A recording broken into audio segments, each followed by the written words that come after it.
안녕하세요, 앨리스입니다. 저는 오늘 키다리 아저씨를 읽어볼 거예요.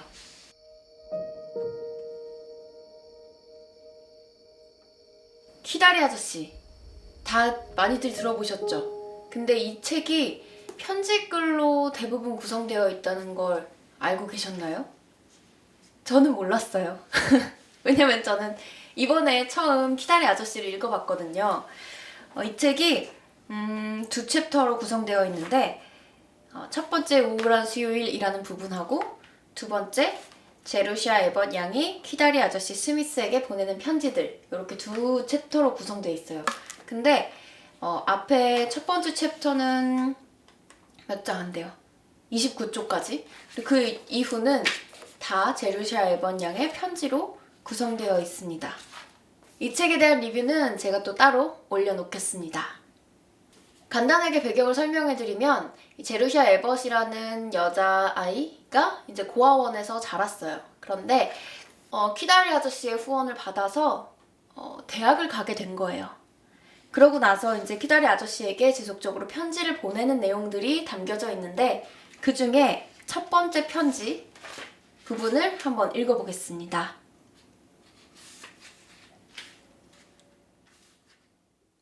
제루시아 에벗 양이 키다리 아저씨 스미스에게 보내는 편지들. 9월 24일 퍼거슨 홀 215호 고아를 대학에 보내주신 친절한 후원자님께. 저예요. 어제 4시간 동안 기차를 타고 학교에 왔어요. 무척이나 재미있는 경험이었어요. 전에는 기차를 타본 적이 없었거든요. 대학은 굉장히 크고 복잡한 곳이에요. 방에서 나갈 때마다 길을 잃어버릴 정도라니까요. 나중에 정신을 좀 차리고 나면 자세히 묘사해 드릴게요. 수업에 대해서도 말씀드리고요. 지금은 토요일 밤인데 수업은 월요일 아침에 시작하거든요. 그런데 전 무엇보다도 편지부터 쓰고 싶었어요. 익숙해지기 위해서요. 모르는 사람에게 편지를 쓴다는 건 좀 이상해요. 하긴 편지를 쓴다는 것 자체가 제게는 묘한 일이기만 하죠. 지금까지 살면서 편지를 서너 통 이상 써본 적이 없거든요. 그러니 제 편지가 100점짜리가 아니더라도 슬쩍 넘어가 주세요. 어제 아침 고아원을 떠나기 전에 리펫 원장님과 매우 진지한 대화를 나누었어요. 원장님은 앞으로 제가 어떻게 처신해야 하는지, 특히 이토록 많은 것을 베풀어 주신 친절한 신사분을 어떻게 대해야 하는지 말씀해 주셨죠. 대단히 존경하는 마음을 가지려고 해요. 하지만 존 스미스라는 이름으로 불리기를 바라는 분을 어떻게 대단히 존경하는 마음을 품을 수 있을까요? 어째서 조금이라도 더 개성이 묻어나는 이름을 고르지 않으셨어요? 마치 말뚝씨나 옷걸이씨께 편지를 쓰는 기분이에요. 전 여름 내내 후원자님 생각을 참 많이 했어요. 저에게 관심을 갖고 지켜본 누군가가 있었다고 생각하니 마치 가족이라도 찾은 기분이 들었거든요. 이제 제 편이 생긴 것 같아서 매우 마음이 놓이고 편하네요. 그런데 이 말씀은 꼭 드려야겠어요. 후원자님을 생각할 때면 별로 상상력을 발휘할 수 없어요. 제가 후원자님에 대해 아는 것이라고는 딱 3가지가 전부거든요. 1. 키가 크다. 2. 부자다. 3. 여자애들을 싫어한다. 후원자님을 여자애를 싫어하는 분으로 불러야 할까 봐요. 하지만 그러면 저를 욕보이는 것이겠죠? 돈이 많은 분은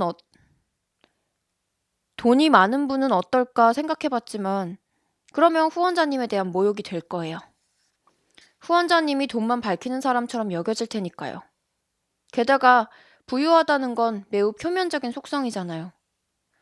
어쩌면 아저씨도 언제까지나 부유하지 않을지도 몰라요. 아무리 똑똑한 남자들이라고 해도 월스트리트에서 참패하는 경우가 많잖아요. 그렇지만 아저씨는 평생 키가 크시겠죠? 그래서 전 아저씨를 키다리 아저씨라고 부르기로 결정했어요. 부디 언짢게 생각하지 마세요. 우리끼리만 사용하는 애칭이니까 리펫 원장님께는 아무 말도 하지 않기로 해요. 2분 후에 밤 10시를 알리는 종이 칠 거예요. 여기서의 하루 일과는 종소리로 구분된답니다. 우리는 종소리에 맞춰 식사하고 잠들고 공부해요. 활기가 가득하죠. 전 여기 온 뒤로 마치 소방차를 끄는 말처럼 기운이 넘치는 것 같아요. 10시예요. 이제 불을 끌게요. 안녕히 주무세요. 제가 얼마나 규칙을 잘 지키는 사람인지 한번 보세요. 모두 존 그리어 고아원에서 훈련받았던 덕분이에요. 아저씨를 매우 존경하는 제루샤 에벗 드림. 제루샤 에벗의 첫 번째 편지 읽어봤습니다. 다음 영상에서도 이어집니다. 키다리 아저씨 두 번째 낭독 시작합니다.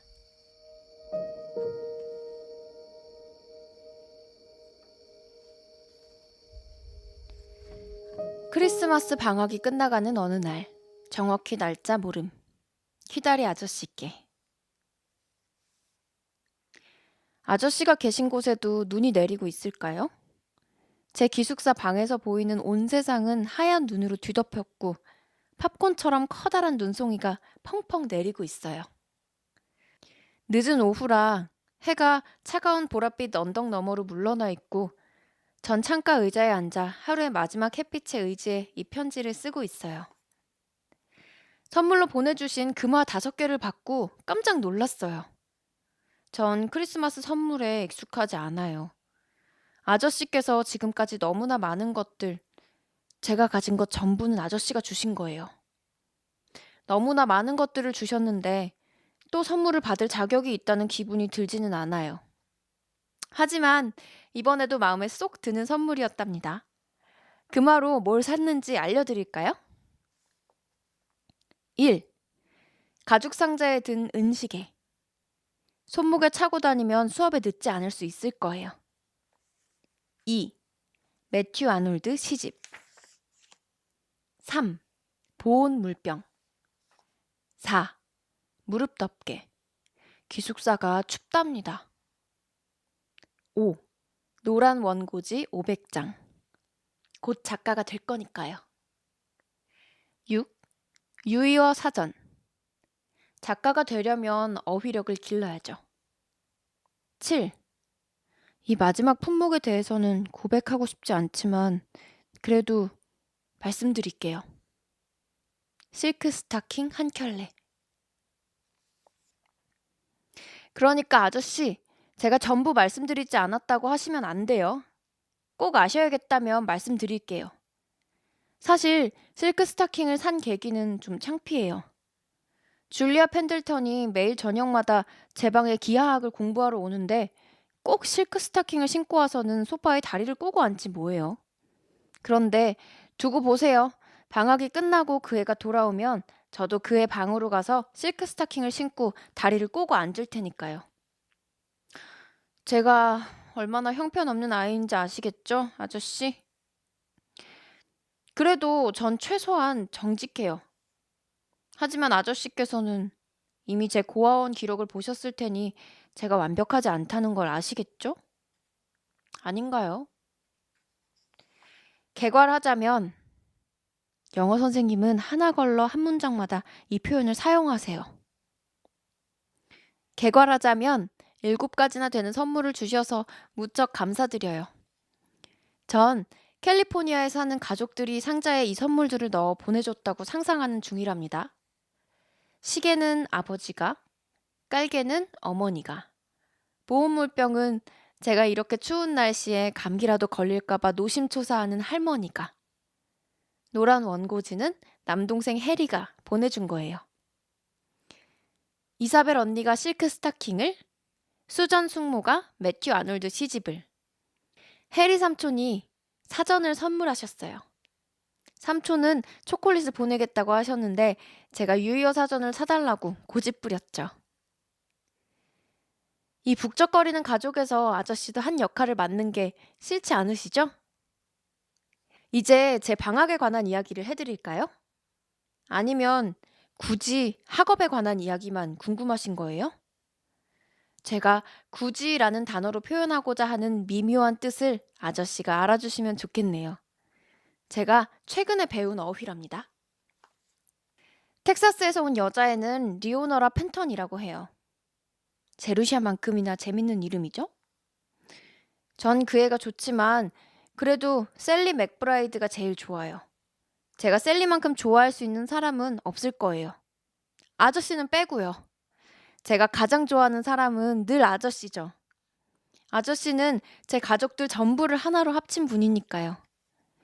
리오너라와 저, 그리고 2학년 2명이서 날마다 즐겁게 들판을 산책하고 온 동네를 샅샅이 돌아다녔답니다. 짧은 스커트에 니트 재킷을 입고 모자를 쓰고서는 윤이 나는 스틱으로 여기저기를 치고 다녔죠. 한 번은 약 6km를 걸어 시내까지 가서 여대생들이 저녁을 즐겨 먹는 식당에 들렸어요. 석쇠에 구운 바닷가재랑 후식으로 단풍나무 시럽을 곁들인 메밀 케이크를 먹었답니다. 영양도 풍부하고 가격도 저렴했어요. 정말이지 즐거운 날이었어요. 특히 저에게는요. 고아원이랑은 완전히 달랐거든요. 학교에서 빠져나올 때마다 마치 탈옥수가 된 기분이에요. 그래서 생각하기도 전에 다른 아이들에게 지금 멋진 경험을 하고 있다고 털어놓기 시작한다니까요. 비밀을 죄다 털어놓으려다가 퍼뜩 입을 다무는 시기예요. 전 아는 걸 말하지 않기가 특히 어려워요. 속내를 모조리 털어놓는 성격을 타고났거든요. 아저씨가 제 말상대가 되어주시지 않았더라면 폭발하고 말았을 거예요. 이틀 후면 방학이 끝나요. 친구들을 다시 만나면 무척 기쁠 거예요. 기숙사가 약간 쓸쓸하거든요. 400명이 생활하는 공간에 9명뿐이니 적막하기가 이를 데 없답니다. 편지가 벌써 11장이나 되네요. 가엾은 아저씨, 읽느라 피곤하시겠어요. 처음에는 감사 편지를 짧게 쓰려고 했는데 시작하자마자 필력을 발휘해버렸어요. 안녕히 계세요, 아저씨. 절 생각해주셔서 감사드려요. 전 완벽하게 행복하답니다. 저 지평선 위에 작지만 위협적인 구름이 걸려있는 것만 빼면 말이죠. 2월에 시험이 있거든요. 사랑을 담아 주디. 추신. 혹시 사랑을 담아 라고 쓰는 게 적절하지 않은 걸까요? 그렇다면 부디 용서하세요. 하지만 전 누군가를 사랑해야만 하고 고를 수 있는 사람은 아저씨와 리펫 원장님 뿐이에요. 그러니 아시겠죠? 사랑하는 아저씨? 제가 리펫 원장님을 좋아할 수는 없으니까 아저씨가 참고 견디시는 수밖에 없어요. 진 웹스터의 키다리 아저씨를 읽어봤습니다. 다음 영상에서도 계속됩니다. 키다리 아저씨 세 번째 낭독입니다.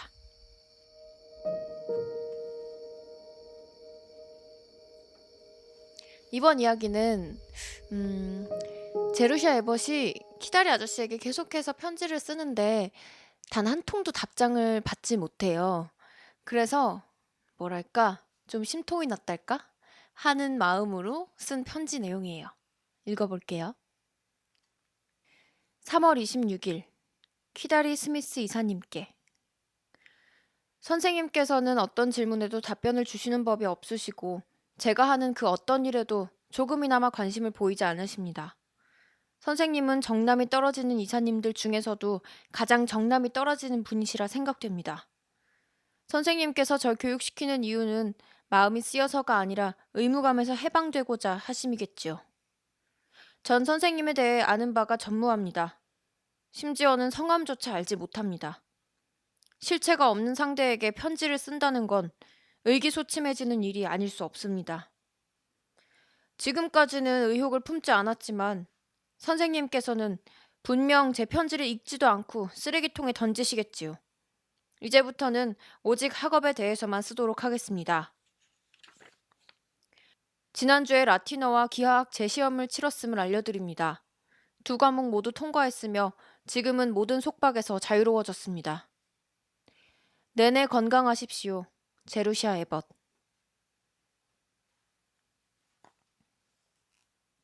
4월 2일. 키다리 아저씨께. 전 정말 나쁜 아이예요. 지난주 보내드린 끔찍한 편지는 부디 잊어주세요. 그 편지를 쓰던 날 밤 전 너무나 외롭고 비참했고 목도 너무 아팠어요. 그때는 몰랐는데 편도선염과 감기로 몸이 아팠던 거예요. 게다가 여러 가지 다른 일들도 있었고요. 지금은 병원에 있어요. 엿새째죠. 오늘에서야 비로소 몸을 일으키고 펜과 종이를 사용해도 좋다는 말을 들었습니다. 수간호사가 무척 기가 센 사람이거든요. 하지만 제 머릿속은 온통 그 편지에 대한 생각으로 꽉 차 있어요. 아저씨가 절 용서해 주시지 않는다면 몸이 낫지 않을 것 같아요. 제 모습을 그린 그림이에요. 머리에 붕대를 토끼 귀 모양으로 감고 있죠. 제가 불쌍하다는 마음이 솟아나지 않으세요?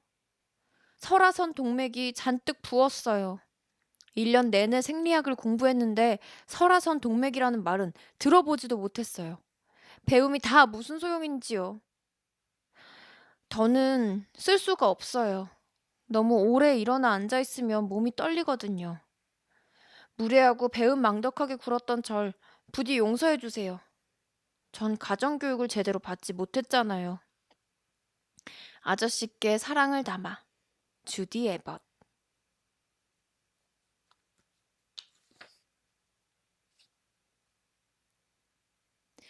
병원에서 4월 4일. 가장 친애하는 키다리 아저씨께. 어제 저녁 점점 어두워지는 무렵에 전 침대에 앉아 비오는 창밖을 바라보며 커다란 병원에서 지내는 삶의 따분함을 느끼고 있었어요. 그런데 그때 간호사가 제 앞으로 왔다며 길고 하얀 상자를 가져다 주더군요. 상자 안은 너무나도 사랑스러운 분홍색 장미꽃들로 가득했어요. 놀라움은 거기서 끝나지 않았어요.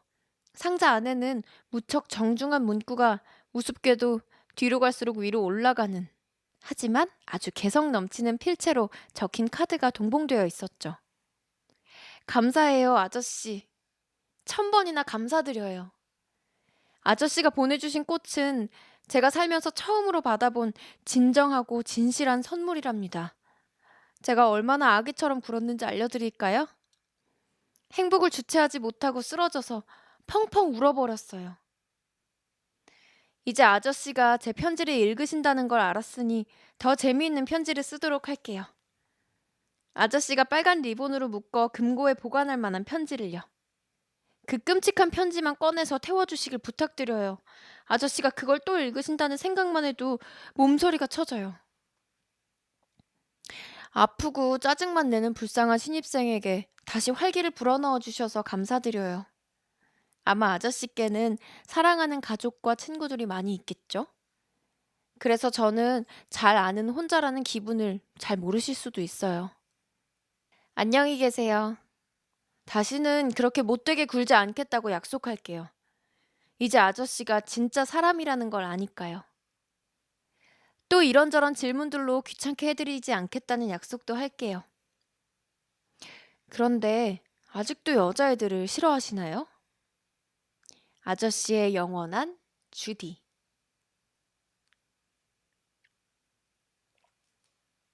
키다리 아저씨를 읽어봤습니다. 지금까지 저는 앨리스였고요. 잘 들으셨다면 채널 구독과 좋아요 부탁드릴게요. 안녕. 어떻게 대단히 존경하는 마음으로 품을 수라. 하지만 존 스미스라는 이름을 왜 이렇게 꼬여? 지금은 병원에 있어요. 여째